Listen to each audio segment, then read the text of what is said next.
It was 6:47 p.m. when Emma noticed the soft knock at her apartment door. She wasn't expecting anyone. The city skyline outside her window glowed with fading sunlight, and the hum of traffic filled the room. She hesitated, wondering who could be visiting at this hour. When she opened the door, she found Mr. Harrison standing there. He was a family friend, someone she had known since childhood, though she hadn't seen him in years. He smiled warmly, holding a small package in his hands. "I hope it's not a bad time," he said, his voice calm and gentle. Emma stepped aside and invited him in. The apartment suddenly felt smaller with him there, yet oddly comforting. He set the package down on the counter and looked around, taking in the cozy, slightly cluttered space she had made her own. "I didn't realize you'd be home," he said, leaning against the doorway. "I was just in the neighborhood and thought I'd stop by." His tone was casual, but there was something in his eyes, a kind of calm, careful attentiveness that made Emma feel both at ease and alert. They moved to the living room, where sunlight spilled onto the couch. Emma offered him some tea, and he accepted. For a few minutes, the conversation flowed easily. Memories of summer barbecues, shared jokes from their childhood, stories about her parents. But then, as if carefully weighing his words, he asked, "Emma, how are you really doing?" The question stopped her mid-sip. It wasn't a polite inquiry. It was deeper, sincere, and somehow piercing. She wasn't sure if she was ready to answer. "I'm fine," she said quietly, but he shook his head slightly. He didn't press further. He just nodded and waited. That silence stretched long enough for her to feel vulnerable, to realize that sometimes people could see through the carefully curated smiles we show the world. After a moment, he reached for the package. "I brought something for you," he said, handing it over. It wasn't big, just a small box tied with a simple ribbon. Just a little reminder that some things from the past are meant to stay close. Emma hesitated, running her fingers over the ribbon. She felt a strange mix of nostalgia and unease. "Thank you," she murmured. She couldn't put her finger on why, but something about this visit felt different from the casual drop-ins of the past. He smiled again, lightly, almost as if acknowledging the invisible weight in the room. "Sometimes," he said, "we need to step back and see our lives from another angle. It makes things clearer." Emma nodded slowly, unsure what he meant, but sensing the truth behind it. She glanced around the apartment, at the framed pictures and scattered books, and wondered if her life really looked as settled from the outside as she told herself it was. Then, in a quiet, almost hesitant voice, he said something she wasn't expecting. "You've grown so much, Emma, but I also wonder if you've forgotten to pause, to reflect on who you really are and what you truly want." The words lingered in the room like an echo. Emma felt her chest tighten, her mind racing through memories and choices, the small decisions she'd made without noticing how they shaped her life. If you're enjoying this story so far, please like the video and subscribe for more heartfelt tales. Emma sipped her tea, trying to calm the fluttering in her heart. She looked at Mr. Harrison, seeing him not just as a friend of her family, but as someone who somehow knew a truth she hadn't admitted to herself yet. As he spoke again, his words gentle and deliberate, she realized this visit might change more than just her evening. It could change her perspective entirely, though she wasn't sure she was ready for it. The sound of the city outside seemed to fade for a moment. All that remained was the small, quiet room, the box on the table, and the feeling that something important was about to unfold. Emma knew, deep down, that this wasn't a casual visit. It was a turning point, and somehow she had the sense that by the end of this evening, nothing would feel quite the same. The room felt unusually still after that, as if time had slowed down. Emma set her cup of tea on the table, trying to steady her thoughts. Mr. Harrison leaned back in the chair, watching her carefully. He didn't rush, didn't force conversation. Instead, he let the silence speak for itself. "I never realized how much life pulls us forward without giving us a moment to breathe," he said softly. His gaze rested on the framed photographs on her walls, images of family gatherings, trips to the lake, old school photos. We get so caught up in moving ahead that we forget to see who we've become along the way. Emma swallowed. She had felt that too, this constant motion that never paused for reflection, and hearing it out loud from someone else made it heavier, more real. "I guess I've been busy," she admitted, her voice barely above a whisper, "trying to keep everything in order, make sure no one's disappointed." Mr. Harrison nodded knowingly. "I understand that. But Emma, life isn't just about keeping everything neat. Sometimes it's about noticing the small moments that tell you who you really are." She looked down at the small box on the table. For some reason, it felt like a symbol of what he was saying, something she hadn't noticed before, quietly waiting for her attention. Tentatively, she untied the ribbon and opened it. Inside was a simple, handcrafted journal with her name embossed on the cover. "I thought you might like this," he said, a small smile tugging at his lips. "A place to write down what matters. No expectations, no judgment, just your thoughts." Emma held the journal, feeling an unexpected warmth spread through her chest. The gesture was so simple, yet it felt profound.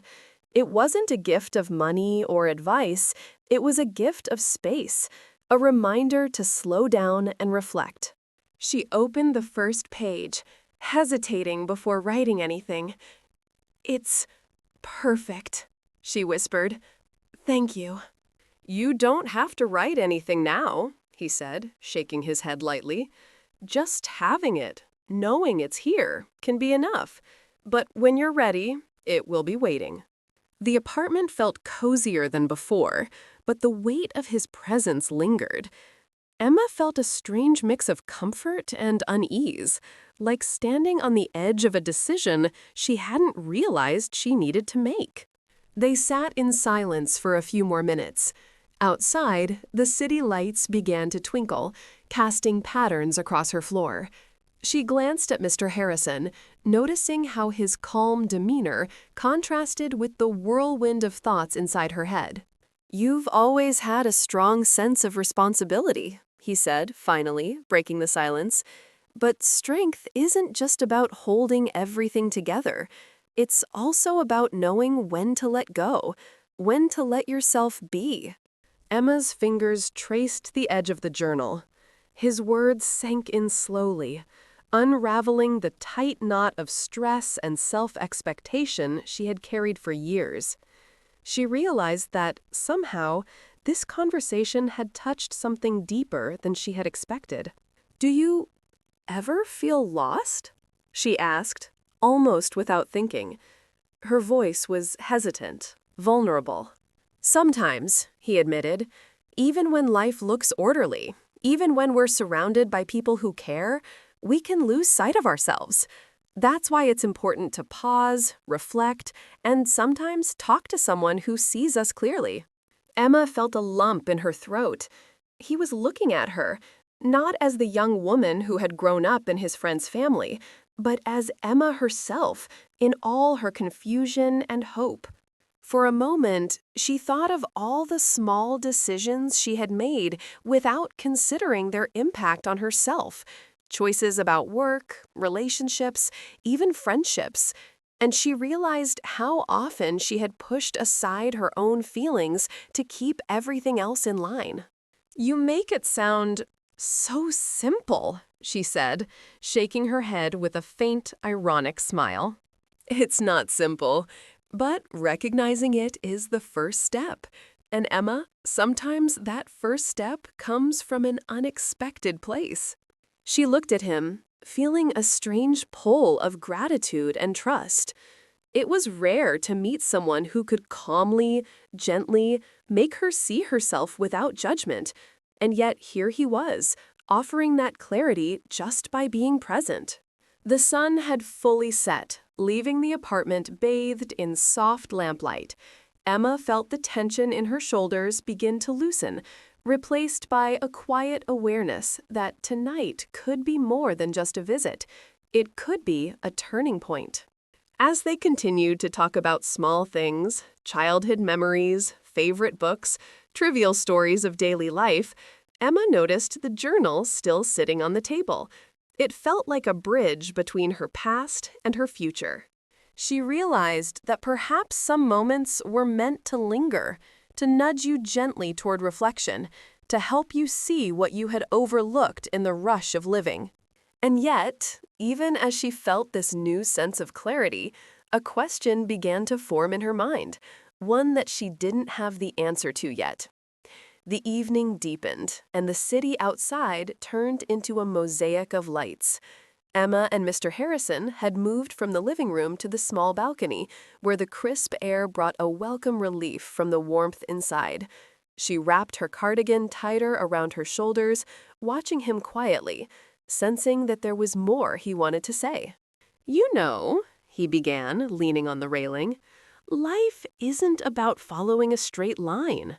We often think it should be, but it rarely is. And that's okay.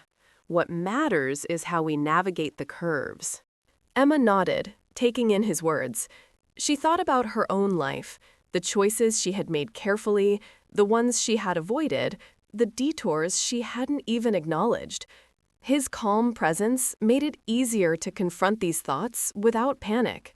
"Do you ever regret anything?" she asked, curiosity slipping into her voice. "Regret?" he repeated thoughtfully. "Sometimes, but I've learned that regret is just a signal. It tells you what you value, what you might have overlooked, and if you pay attention, it can guide you instead of weighing you down." Emma felt the truth of that settle into her chest. She had been carrying small regrets for years, moments she wished she had acted differently, words she wished she had spoken. And now, hearing him frame them as guidance instead of punishment, it felt lighter. For a moment, they stood in silence, watching the city move below them. Horns, distant voices, the occasional laughter from the streets. Life continued outside her balcony, indifferent and persistent. Yet inside, everything felt slower, more meaningful. "I think that's why I brought the journal," he said, breaking the quiet. "It's not just a gift, it's an invitation. To notice, to reflect, to let yourself feel without judgment. Life is richer when we give ourselves that chance." Emma traced her fingers over the leather cover again, feeling the texture. Something about the simplicity of it, the plain pages, the quiet purpose, spoke to her in a way she hadn't expected. She wanted to write, but words seemed to hover just out of reach, waiting for the right moment. "Sometimes I forget to notice the small things," she admitted softly. "The moments that matter, the feelings that define who I am. I get so busy managing everything else that I lose sight of myself." He nodded. "It's natural, but noticing is the first step.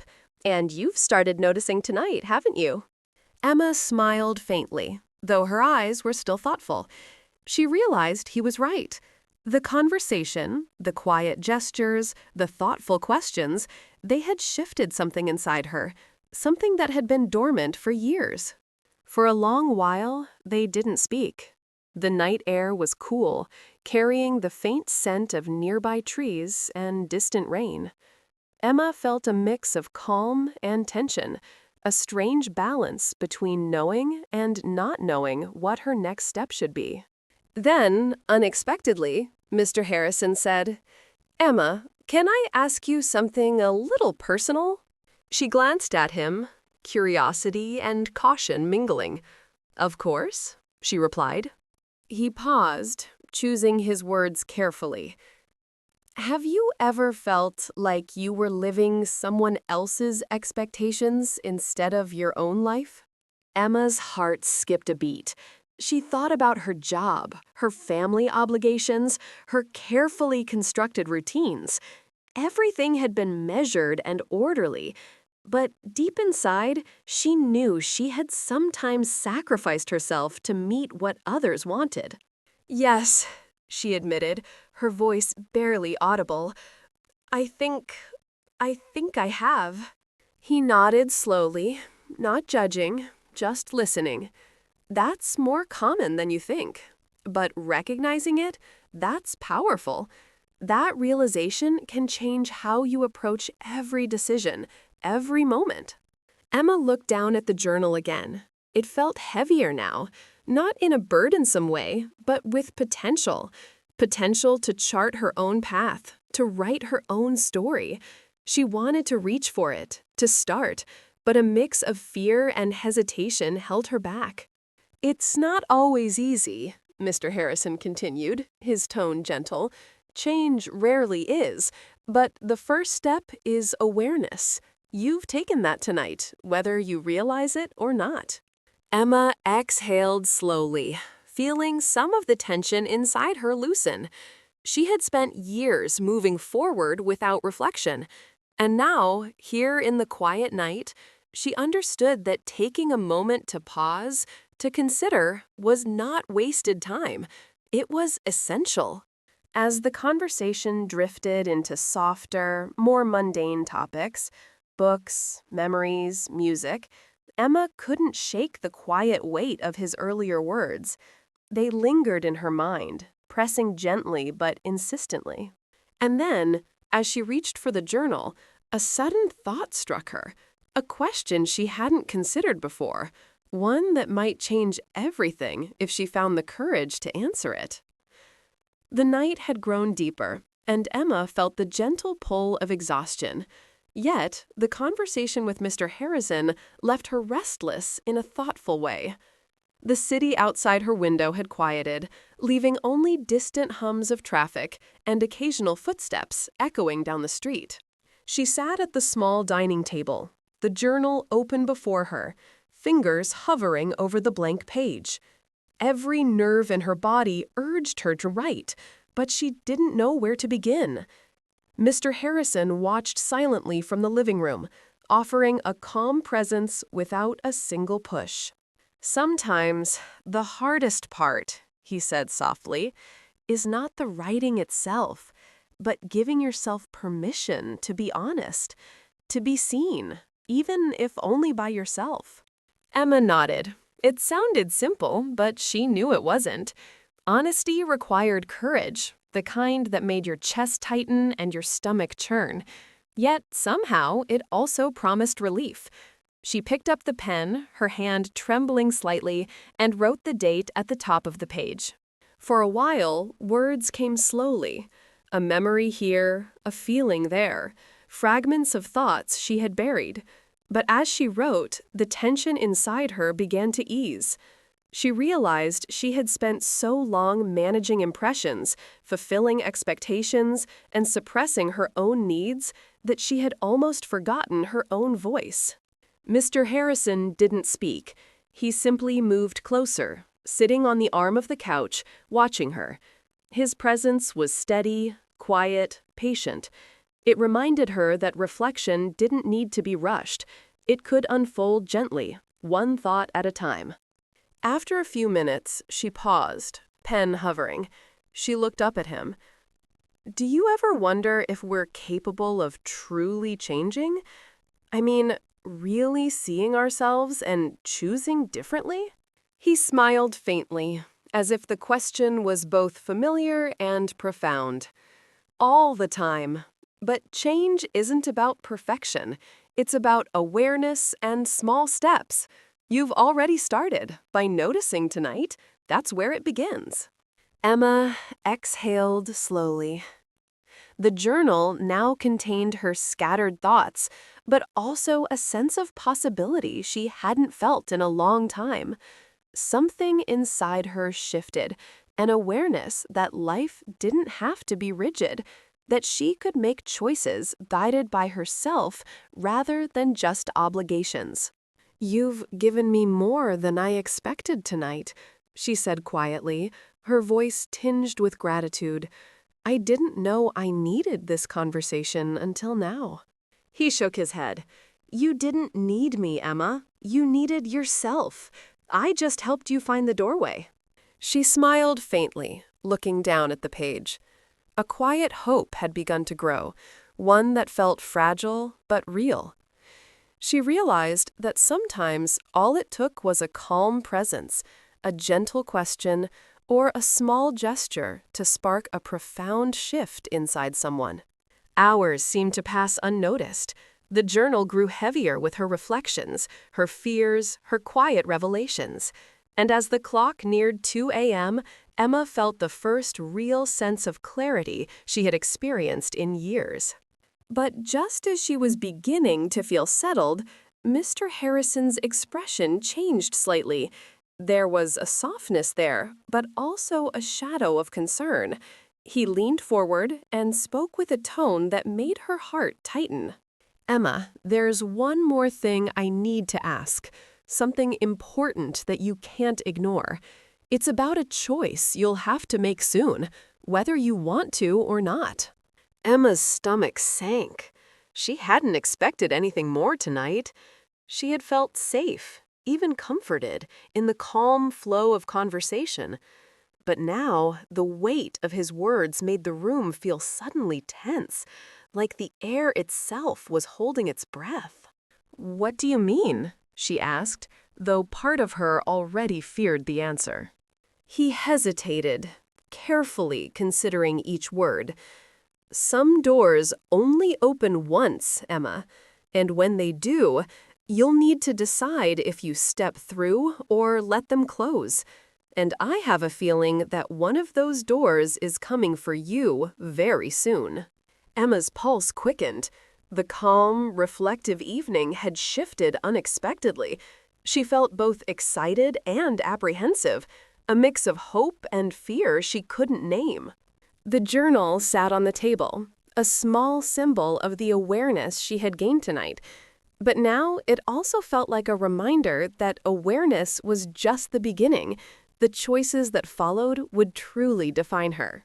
And as she looked at Mr. Harrison, she realized that whatever this door represented, her life might not feel the same once she faced it.